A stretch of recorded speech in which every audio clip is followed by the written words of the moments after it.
아이가 뭐든지 착착착 잘 해냈으면 좋겠죠. 실제 우리 아이는 어떤가요? 사춘기 아이를 보자면 한숨부터 나옵니다. 착착착 알아서 진도가 나가고 뭔가 활력이 있고 동기를 가지고 뭔가 해보겠다는 의욕을 가지고 하는 것은 게임밖에 없는 것 같아요. 그냥 핸드폰 하는 것밖에 없는 것 같아요. 그거 이외에는 모두 다 귀찮아, 나 아무것도 하고 싶지 않아, 지쳤어, 피곤해. 귀찮다는 말을 입에 달고 사는 아이들, 움직일 수 있는 방법이 없을까요? 새학기가 다가옵니다. 방학 때 느슨해졌던 마음을 다시 다잡고 새학기 때는 새학년이 되어서 새로운 다짐을 시작했으면 좋겠는데요. 새해가 되어도 아이는 별반 달라지는 게 없습니다. 여행을 가도 시무룩하고요. 엄마랑 대화를 해보자 라고 해도 귀찮아 라고만 하는 우리 아이. 어떻게 아이를 움직일 수 있을까요? 아주 작은 반복의 힘이라는 책에서 우리 아이를 움직일 수 있는 2가지 팁을 얻어볼까 합니다. 우리가 활동하게 하기 위해서는 내재적 동기와 외재적 동기라는 것에서 생각해 봐야 될 것 같아요. 외부에서 우리가 너 이거 하면 이거 해줄게 라고 하는 보상을 가끔 주죠. 너 이거 열심히 하면 이렇게 해줄게. 너 공부 열심히 몇 시간 동안 다 해놓으면 핸드폰 하게 해줄게. 이런 식으로 보상을 많이 주는데요. 이게 얼마나 가치가 있을까요? 아이한테 먹히냐 이거죠. 지금 당장은 아이가 그 보상에 따라서 움직이는 것처럼 보입니다만 실제적으로 사람 안에는 자기가 무언가에 공헌하고 유능하고 효용성이 있다라는 것을 알리고 싶은 마음이 있습니다. 뭔가 사람이 굉장히 좋은 일을 했을 때 큰 상을 주고 큰 돈으로 그것을 칭찬하는 외재적 동기보다요. 아유 고맙습니다. 덕분에 아주 좋아졌습니다. 라는 감사의 말이 오히려 사람을 움직이게 만든다고 해요. 돈에 의해서 움직이기 시작하면 굉장히 사적인 가치를 추구하게 되죠. 더 돈을 벌기 위해서 내가 이걸 해야 돼. 내가 더 핸드폰을 오래 하기 위해서 공부를 조금이라도 더 하는 척 해야 돼. 라는 생각이 드는데요. 그게 아니라 내가 좀 괜찮은 사람인 것 같아. 다른 사람들한테 좋은 영향을 주는 사람 같아. 내가 어떤 조건을 걸지 않더라도 스스로 움직여서 공부하는 그런 사람이야 라는 생각이 들면 조금 더 내재적 동기가 생깁니다. 스스로 하고 싶은 마음이 생긴다는 거예요. 이거를 포인트로 잡고 아이들을 움직일 방법을 생각해 봐야 될 것 같아요. 아이한테 뭔가 선물을 주고 조건을 달고 이렇게 하는 것보다 아이 마음속에서 나 썩 괜찮은 사람인데? 나 공부하면 될 것 같은데 좀 공부가 재밌어지는데 라는 생각이 들게 하는 2가지 방법에 대해서 알아볼게요. 아이의 내재적 동기를 쑥쑥 올려주는 2가지 방법. 첫 번째는요. 아주 작은 것부터 시작하라는 겁니다. 작은 습관에서부터 시작하라는 거예요. 작은 습관? 그게 뭔데요? 습관을 들여서 나쁠 것이 없죠. 아이가 3시간 내내 책상에 앉아서 집중하면서 공부를 했으면 좋겠어요. 그러면 어떻게 해야 될까요? 1분 앉는 것부터 시작해야겠죠. 1분 앉아있어요. 그게 2분이 되고 3분이 되고 1시간, 2시간, 3시간이 될 거예요. 1분조차 책상에 안 앉는다면 3시간 동안 집중하고 책상에 앉아서 공부하는 것 이루어질 수가 없는 꿈이 되겠죠. 목표하는 것을 이루기 위해서 아이들한테 작은 습관을 만들어주는 겁니다. 뇌에 대해서 생각을 해보면 왜 이게 중요한지 알 거예요. 인간의 뇌가 3가지 구조로 되어 있다. 3일제 내에 3가지 분야로 나뉘어 있다는 이야기 들어보신 적 있을 거예요. 첫 번째는 파충류의 뇌입니다. 숨을 쉬고 체온을 유지하고 이런 것에 관여하는 뇌고요. 2번째는 포유류의 뇌입니다. 뭔가 위험한 상황에서도 자기를 지켜내는 그런 힘이고요. 3번째는 인간답게 만들어주는 대뇌피질의 뇌입니다. 문학이라든지 예술 이런 부분을 만들어내는 역할을 하는 뇌죠. 우리가 어떤 목표를 이루고 목표를 향해서 나아갈 때 중요한 역할을 하는 게 바로 중간 뇌에 해당하는 포유류의 뇌입니다. 그 중에서도 편두체라는 것이 작용을 하는데요.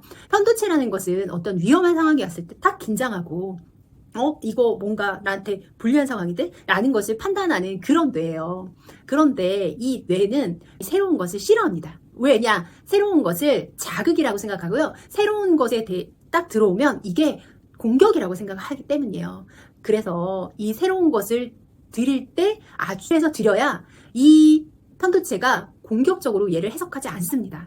그게 습관화로 만드는 지름길이라는 거예요. 예를 들어서 아이가 집중해서 한 3시간 동안 공부를 하겠어요. 그래서 너 오늘 30분 앉아서 공부해. 이렇게 얘기를 하면요. 이 아이는 그렇게 공부해 본 적이 없잖아요. 이거를 편도체가 뭔가 나한테 안 좋은 일이 일어났어 라고 생각하고 반항하기 시작합니다. 새로운 변화에 대해서 나 이거 거부할 거야 라는 생각을 갖게 된 거예요.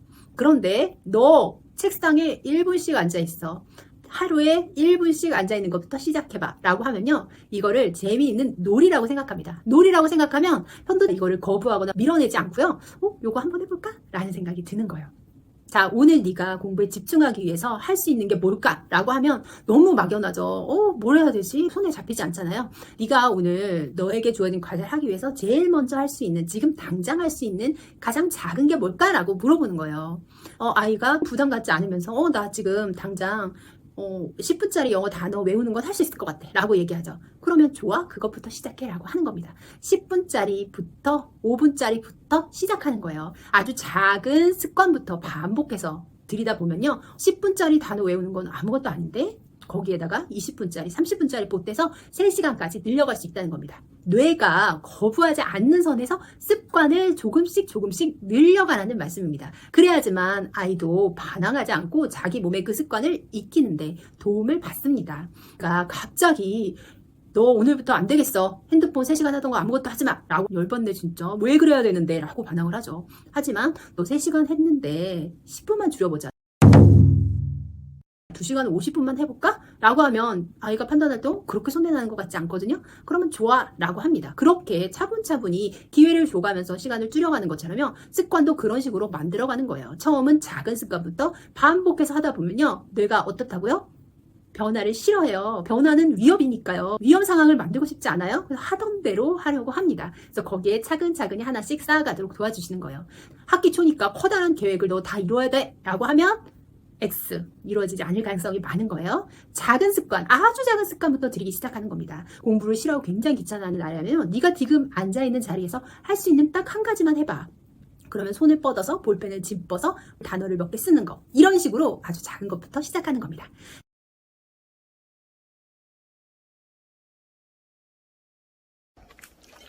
밥 먹고 나서 이것도 먹어. 좋은 거 먹어야지. 엄마 입을 옷이 없는데? 응? 이거 입을래? 이거 입어. 넌 좋은 거 입어야지.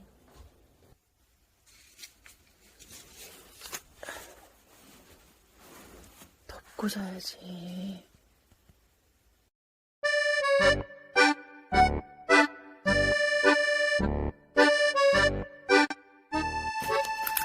엄마 뭐 먹어? 응, 아무것도 아니야.